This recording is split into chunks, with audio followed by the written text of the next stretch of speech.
Once again wish you very happy new year to all of you guys. आज से हमारी master series classes शुरू हो रही हैं, जिसमें हम सबसे पहले साइंस की क्लासेस आपके लिए लेके आए हैं कि साइंस, सोशल स्टडीज़ और इंग्लिश बच्चों का सबसे ज़्यादा मेन टारगेटेड सब्जेक्ट है, जहाँ पे बहुत सारे बच्चों के क्वेरीज़ और इश्यूज़ हैं। तो साइंस में भी मैंने सबसे पहले चैप्टर लिया है मोशन, क्योंकि आप 70% अगर स्टूडेंट्स की जो क्वेरी आ रही थी वो यही कहते मैम मोशन और जो फिज़िक्स के चैप्टर हैं उसमें बहुत ज़्यादा प्रॉब्लम है। तो हम फिज़िक्स के चैप्टर्स को ही कवर करने वाले हैं। जैसे कि यहाँ पे आपको लिखा हुआ नज़र आ रहा है पार्ट 1, तो ये इस चैप्टर का पार्ट 1 है।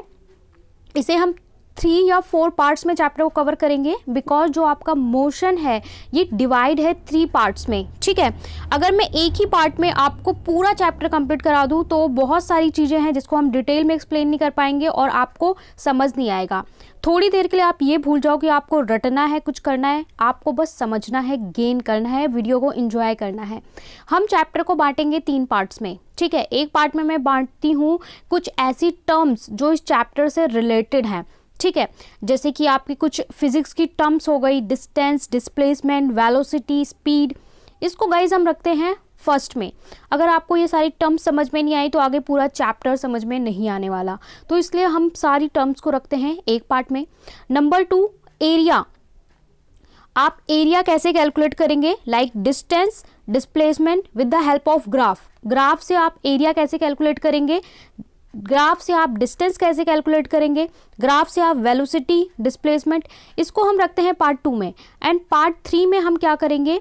Equation of motion. Equation of motion जो हमारी है 3 स्टैंडर्ड इक्वेशन, उनको हम समझेंगे पार्ट 3 में। ठीक है, तो हम 3 या 4 पार्ट्स में इस चैप्टर को कवर करेंगे और मैं कोशिश करूंगी कि इस पूरे चैप्टर को आपको अच्छे से समझ में आ जाए। हम शॉर्ट वीडियो के माध्यम से चैप्टर को कवर करें। सो गाइज स्टार्ट करते हैं। फर्स्ट क्लास है, don't forget to subscribe, like and share. So first of all motion, सबसे पहले आपको ये समझने की ज़रूरत है भैया मोशन है क्या। ठीक है, थोड़ी देर के लिए साइंस को भूल जाइए, फिजिक्स को भी भूल जाइए। मोशन, जैसे ही कोई बोलता है motion, what do you mean by motion? अगर मैं आपसे जनरली बोलूं क्लास में कि मोशन से आप क्या समझते हैं तो आप क्या बोलेंगे? ठीक है, अगर आप बिल्कुल एक गंवार से भी बोल दो, मतलब एजुकेशन की मैं बात कर रही हूँ, जिसको एजुकेशन नहीं है, ठीक है, बोल देते हैं लूज मोशन हो गए, दस्त हो गए, वहाँ पे भी मोशन का मतलब क्या होता है? Something releasing, something releasing. और मोशन का मतलब क्या? एनी हलचल, कोई भी मूवमेंट होना, कहीं पे भी मूवमेंट हो रहा है तो उसको हम क्या बोलते हैं? मोशन बोलते हैं। तो ये तो हो गया मोशन का मतलब, जहाँ पे कोई चीज़ में मूवमेंट हो रही है। ठीक है, अगर हम एक जनरल लैंग्वेज में, देहाती लैंग्वेज में बोलें। अब हम बात करते हैं as a term of physics. ठीक है, आपकी साइंस 3 पार्ट्स में डिवाइड है, आपको पता है, फिजिक्स, केमिस्ट्री एंड बायोलॉजी। जहाँ पे बायो में हम पढ़ते हैं ऑर्गेनिजम्स के बारे में, शेल्स के बारे में, टिश्यूज़ के बारे में। ठीक है, केमिस्ट्री में हम पढ़ते हैं atom, molecule, periodic table, behaviour of molecules, chemical reaction. And physics में हम क्या पढ़ते हैं? फिजिक्स में हम पढ़ते हैं कि different kind of laws, motion, friction, ठीक है, और एक्सेलरेशन, ग्रेविटेशन, ये सब कुछ हम पढ़ते हैं फिजिक्स में। यानी जो फिजिकल वर्ल्ड है वो किस तरीके से चल रहा है, इसको हम पढ़ते हैं फिजिक्स में। सो मोशन की अगर मैं साइंटिफिक डेफिनेशन की बात करूं तो इसकी डेफिनेशन क्या होगी? डेफिनेशन देखिए, कभी भी याद करने की कोशिश मत करिए, एक बार आपको समझ में आता है तो आप अपने वर्ड्स में लिख सकते हैं। When an object change its position with respect to other along with time. कोई ऑब्जेक्ट अगर अपनी पोजीशन चेंज कर रहा है दूसरे के रिस्पेक्ट में या टाइम के रिस्पेक्ट में, तो this state is known as motion. अब मैं आपको इसको समझाती हूँ। देखिए यहाँ पे क्या है, ऑब्जेक्ट ए है, ये ऑब्जेक्ट बी है, 2 ऑब्जेक्ट हैं। ठीक है, और आप यहाँ पे खड़े हुए हो, आप यहाँ पे खड़े हुए हो। मेरी ड्राइंग अच्छी नहीं है, ठीक है, दोबारा से ड्रॉ कर लेते हैं। ये ऑब्जेक्ट ए है, ये ऑब्जेक्ट बी है। कुछ भी ऑब्जेक्ट हो सकता है, गाड़ी हो सकती है, ठीक है, कोई इंस्ट्रूमेंट हो सकता है, और आप हो यहाँ पे खड़े हुए। ठीक है, आप यहाँ पे खड़े हुए हो, कोई भी हो सकता है, और आप देख रहे हो, आप देख रहे हो कि ये जो कार है क्या ये मूव कर रही है। ये ऑब्जेक्ट मैंने मान लिया कार 1, कार 2। तो यहाँ पे एक बार आप देखोगे ये दोनों कार मान लो खड़ी हुई है। ठीक है, तो आपके लिए क्या है कि दोनों कार खड़ी हुई हैं। अब ये कार रोड पे चल रही है। ठीक है, रोड पे चलना स्टार्ट कर दिया, तो आप यहाँ पे खड़े हुए हो, बिल्कुल रुके हुए हो, तो आपके लिए ये क्या है, मोशन में है। मोशन मतलब आपके रिस्पेक्ट में, एक दूसरे के रिस्पेक्ट में कोई चीज़ अगर चल रही है तो वो क्या होता है, मोशन में होता है। ठीक है, आप यहाँ पे खड़े हो या कोई भी खड़ा हुआ है तो आपके रिस्पेक्ट में उसकी पोजीशन चेंज हो रही है। ठीक है, फॉर एग्जाम्पल देखिए, पहले ये जो ऑब्जेक्ट ए था वो पहले यहाँ पे था, इस पॉइंट पे था, अब ये ऑब्जेक्ट ए इस पॉइंट पे पहुँच गया और आप यहाँ पे खड़े हुए हैं, तो आपके रिस्पेक्ट में ये क्या है, मोशन में है, क्योंकि ये कहीं पे चल के जा रहा है। ठीक है, अब बात करते हैं, एक और एग्जाम्पल बात करते हैं। अब ये जो कार है, ठीक है, ये जो कार है इसके अंदर दो लोग बैठे हुए हैं। ठीक है, जो दो लोग बैठे हुए हैं, अब ये कार चल रही है, मान लो 50 मीटर पर सेकंड की स्पीड से चल रही है। अब ये कार चल रही है, तो अगर मैं बोलूं कि इस कार में जो बी बंदा बैठा हुआ है उसके रिस्पेक्ट में इस कार की क्या स्पीड है, क्या ये कार मोशन में है, नहीं, उसके लिए ये कार मोशन में नहीं है, क्योंकि उसके लिए स्पीड क्या होगी, 0, क्योंकि जितनी स्पीड से गाड़ी ये चल रही है उतनी स्पीड से वो भी चल रहा है, तो इसलिए इस वक्त क्या हो जाएगा, स्पीड क्या हो जाएगी, 0 हो जाएगी इस आदमी के लिए, इस रिस्पेक्ट में। ठीक है, तो जो मोशन है वो अलग अलग पर्सन के रिस्पेक्ट में भी अलग अलग हो सकता है। इसका मैं आपको एक और एग्जांपल दूंगी। अगर हम बात करें अर्थ की, अर्थ हमेशा रोटेट कर रही है, घूम रही है। आपको पता है कि जो अर्थ है वो अपने ऑर्बिट में रोटेट करती रहती है, इस तरीके से परिक्रमा करती रहती है और अपने एक्सिस पे यानी अक्ष पे भी घूमती रहती है। लेकिन क्या आपको अर्थ घूमते हुए महसूस होती है? आपको क्या लगता है? आपको लगता है कि अर्थ जो है वो रुकी हुई है, स्टेशनरी पोजीशन में है। ठीक है, आपको यही तो लगता है कि अर्थ स्टेशनरी। अगर आपसे कोई बोलेगा अर्थ चल रही है तो आप बोलोगे नहीं, स्टेशनरी, अर्थ रुकी हुई है। क्यों?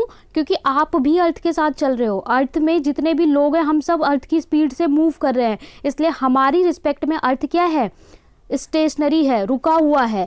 लेकिन अगर किसी और प्लैनेट के रिस्पेक्ट में देखें तो अर्थ क्या है, मोशन में है। तो ये हम एक बात समझ गए कि मोशन, किसी और के रिस्पेक्ट में कोई चीज़ अगर अपनी पोजीशन बदल रही है, एक रेफरेंस पॉइंट से किसी और के रेफरेंस में अगर कोई चीज़ अपनी पोजीशन बदल रही है तो वो क्या है, मोशन।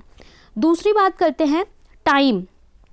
ठीक है, टाइम पहला क्या है, टाइम अगर 0 है, कोई ऑब्जेक्ट है वो ए पॉइंट से बी पॉइंट पे पहुंच जाता है।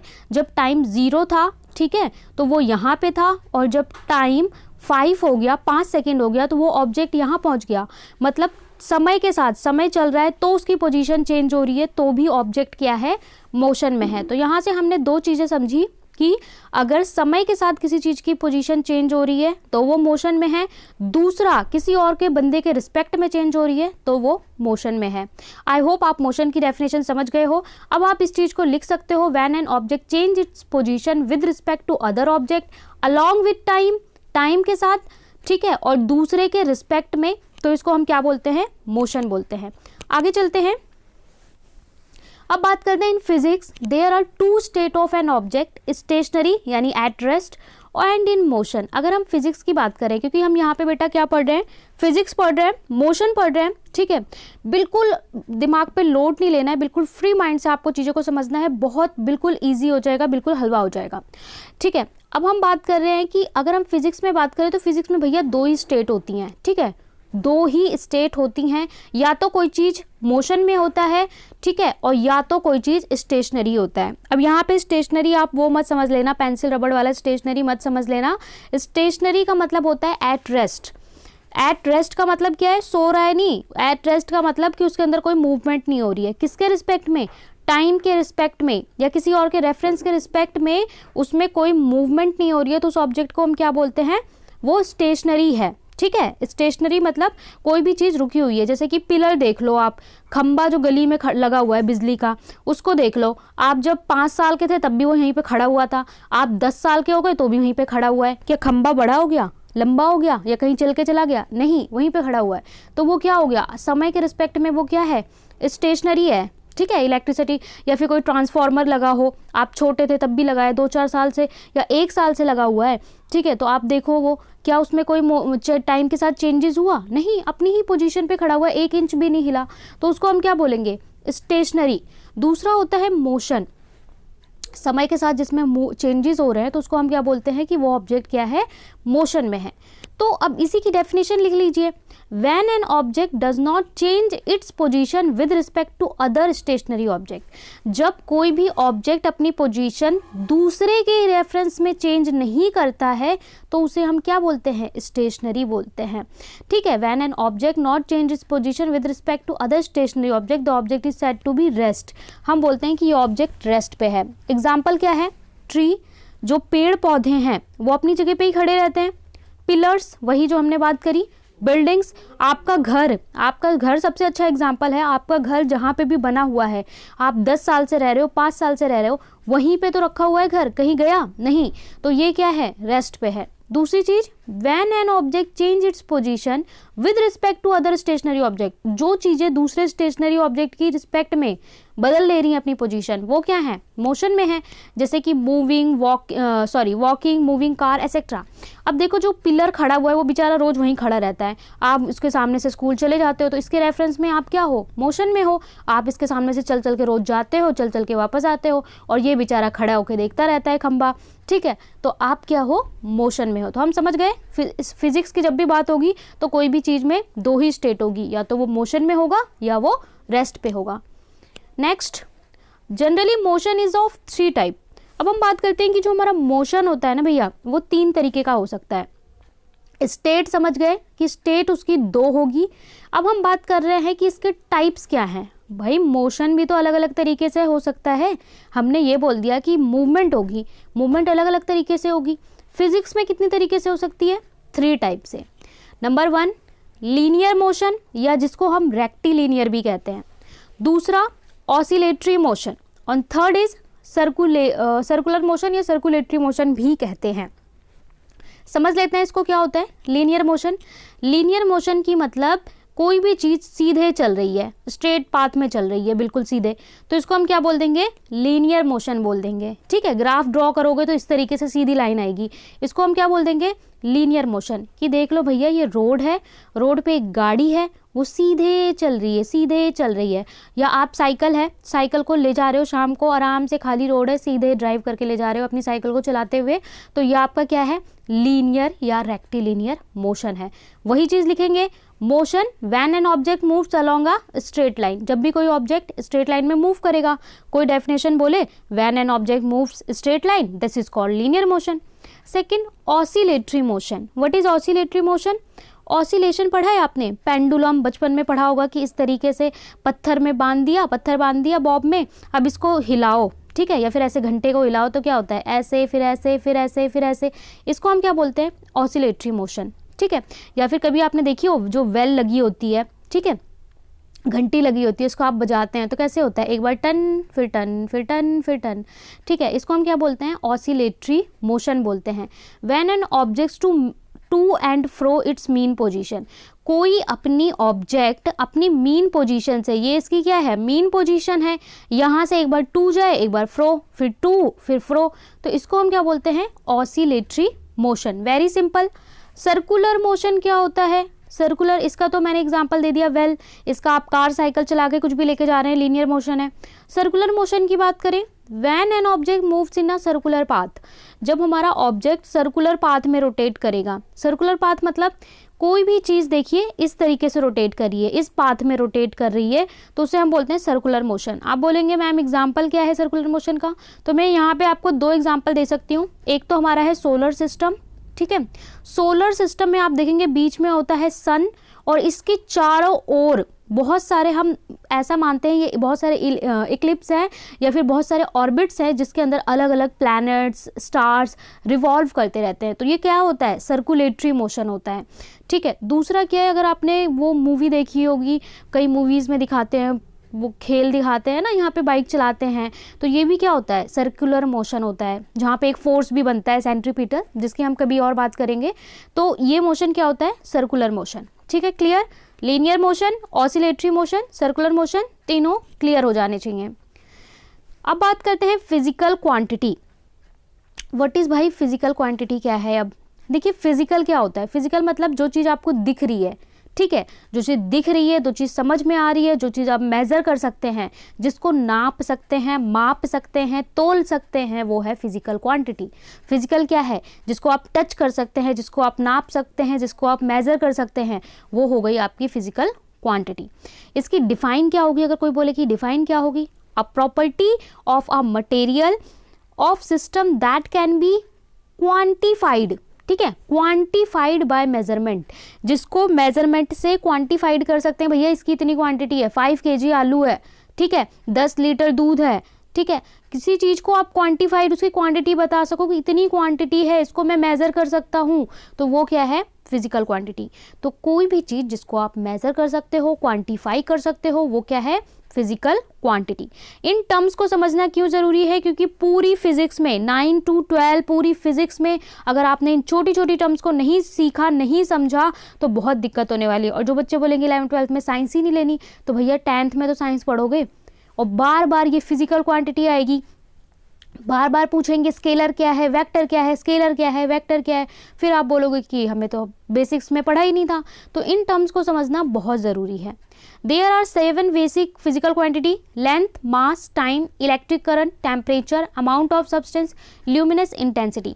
यहाँ पे 7 बेसिक क्वांटिटीज़ हैं, ठीक है, जिसको आप मेज़र कर सकते हैं। जैसे लेंथ हो गया मीटर में, सेंटीमीटर में, टाइम को आप नापते हो किस में? सेकंड में नापते हो, आर में नापते हो, मास को नापते हो, इलेक्ट्रिक करंट को नापते हो, टेम्परेचर, अमाउंट ऑफ सब्सटेंस की मोल है भाई कितना है, ल्यूमिनस इंटेंसिटी, ठीक है। तो ये कुछ क्वांटिटीज़ हैं फिजिकल क्वांटिटी जिनको हम मेज़र करते हैं। समझ गए फिजिकल क्वांटिटी? अब जो हमारी फिजिकल क्वांटिटी हैं, its also can be divided two type of physical quantity. जो आप मेज़र करोगे, आपने बोला क्वांटिफाइड, समझ गए? क्वांटिफाइड जिसकी कुछ क्वांटिटी होगी, जिसको आप कुछ टर्म दोगे, केजी दोगे, न्यूटन दोगे, मीटर दोगे, सेकंड दोगे, तो इसको भी हम 2 भाग में बांट लेते हैं। क्या? Physical quantity are 2 types, scalar quantities and vector quantities. अब आपने बहुत बार, फिजिक्स आपका साइंस का सिलेबस खत्म हो चुका है, ऑलमोस्ट एक आध चैप्टर रह गए हैं, तो आप बार बार पढ़ते हैं कि ये जो प्रॉपर्टी है ये फिजिकल क्वांटिटी है, ये प्रॉपर्टी स्केलर क्वांटिटी है, ये स्केलर है, ये वेक्टर क्वांटिटी है। कौन सी स्केलर है, कौन सी वेक्टर है, बस थोड़ी सी इस चीज़ को समझना है। Those physical quantity that has only magnitude but no direction, ऐसी फिजिकल क्वांटिटी जिसका केवल और केवल मैग्नीट्यूड होता है, कोई डायरेक्शन नहीं होती, वो होती है स्केलर क्वांटिटी। अब आप बोलेंगे डायरेक्शन, जी हाँ, डायरेक्शन मतलब जिसकी कुछ वैल्यू हो, जिसको आप नाप रहे हो वो तो वैल्यू हो, किलोग्राम, ठीक है, कुछ वैल्यू हो लेकिन उसका डायरेक्शन ना हो, ठीक है, तो उसको हम बोलते हैं स्केलर क्वांटिटी। इसका मैं एक एग्जांपल आपको देती हूँ, जैसे कि फोर्स होता है, ठीक है, फोर्स अगर आप लगाओगे तो किसी पर्टिकुलर डायरेक्शन में लगाओगे। आप बोलते हो कि फोर्स में अप लगा रहा हूँ, फोर्स डाउन लगा रहा हूँ, हम जितना फोर्स लगा रहे हैं उतना जो बॉक्स है, टेबल है, वो हम पे फोर्स लगा रही है। तो फोर्स का हमेशा हमने पढ़ा है ना, कोई डायरेक्शन होता है, आप बताते हो कि ईस्ट वेस्ट नॉर्थ साउथ कहीं पे फोर्स लग रहा है, तो जहाँ पे क्वांटिटी का डायरेक्शन भी होगा that should be vector quantity, ठीक है, और जहाँ पे केवल और केवल मैग्नीट्यूड होगा तो वो हमारी स्केलर क्वांटिटी होगी। जैसे स्पीड हो गई, ठीक है, स्पीड आपकी कुछ भी distance upon time, speed equal to distance upon time, आपने कितना भी डिस्टेंस ट्रेवल किया पर्टिकुलर टाइम में, वो स्पीड हो गई। ज़रूरी नहीं है कि आप इधर गए उधर गए, ठीक है। डिस्टेंस, ये क्या है, मीटर, ठीक है, तो इसका क्या है, स्केलर क्वांटिटी। मास हो गया kilogram, volume, time, temperature, electric current, ये सारा हमारा क्या है, एनर्जी, ठीक है, आपने कितनी एनर्जी डन की, कितनी गेन की, ये सारा क्या है, scalar quantity. Vector quantity, those quantity which that has both magnitude and direction, ठीक है। जैसे वेलोसिटी, जब भी हम वेलोसिटी की बात करेंगे, देखिए स्पीड की बात करेंगे तो वो स्केलर है, लेकिन वेलोसिटी की बात करेंगे तो क्या है, वेक्टर क्वांटिटी है। आप बताओगे कि पर्टिकुलर डायरेक्शन में आप चल रहे हो इतने मीटर पर सेकेंड स्क्वायर, तब आपकी वेलोसिटी होगी। फोर्स मैंने बताया, न्यूटन, आप 10 न्यूटन का फोर्स लगा रहे हो, किधर लगा रहे हो, हम बताते हैं ना 10 न्यूटन इधर लगा रहे हैं, 20 न्यूटन हमें लगा रहा है, तो इक्वल और इक्विवेलेंट फोर्स इतना होगा, तो फोर्स पर्टिकुलर डायरेक्शन में लगेगा, इसलिए ये वेक्टर क्वांटिटी है। मोमेंटम, ठीक है, मोमेंटम क्या है आगे हम पढ़ेंगे। एक्सीलरेशन क्या है, डिस्प्लेसमेंट, डिस्प्लेसमेंट क्या है, डिस्प्लेसमेंट भी, क्योंकि हमें डिस्प्लेसमेंट में डायरेक्शन का बहुत ज़्यादा इंपॉर्टेंट रोल है। आगे हम डिस्प्लेसमेंट को पढ़ने वाले हैं। डिस्प्लेसमेंट में आपको किस डायरेक्शन में आप गए, plus minus, that should be counted, इसलिए आपको डिस्प्लेसमेंट क्या है, एक वेक्टर क्वांटिटी है। एक्सेलरेशन एक वेक्टर क्वांटिटी है। देखिए हम ये सारी टर्म्स अब पढ़ेंगे। मोमेंटम क्या है, एक्सेलरेशन क्या है, डिस्प्लेसमेंट क्या है, स्पीड क्या है, डिस्टेंस क्या है। एक एक टर्म बहुत इंपॉर्टेंट है और ये टर्म पे ही पूरा चैप्टर बेस है। ठीक है, इसी को आप ग्राफ में सॉल्व करोगे, इसी को आप अलग अलग क्वेश्चन सॉल्व करोगे, तो इन क्वांटिटीज़ को समझना बहुत ज़रूरी है। यहाँ पे हमारा ख़त्म होता है पार्ट 1। ऑल राइट, यहाँ पे पार्ट 1 ख़त्म होता है। नेक्स्ट क्लास में हम पढ़ने वाले हैं स्पीड, वेलोसिटी, डिस्टेंस, डिस्प्लेसमेंट। ठीक है, डिस्टेंस डिस्प्लेसमेंट में क्या डिफरेंस है, स्पीड एंड वेलोसिटी में क्या डिफरेंस है, एक्सीलरेशन क्या है, ये सब कुछ नेक्स्ट क्लास में हम समझेंगे। और उसके बाद वाली क्लास में हम समझेंगे कि how to solve graph, graph से आप कैसे इन टर्म्स को कैलकुलेट कर सकते हो। ठीक है, don't forget to like, share and subscribe. Question आपको इस वीडियो को देखने के बाद एक क्वेश्चन का आंसर करना है, व्हाट इज मोशन। मोशन को अपनी लैंग्वेज में डिफाइन करके कमेंट सेक्शन में लिखना है और ज़्यादा से ज़्यादा शेयर करना है, जिससे नेक्स्ट पार्ट को मैं आपके लिए और इंटरेस्टिंग मैनर में ला सकूं। मिलते हैं नेक्स्ट क्लास में।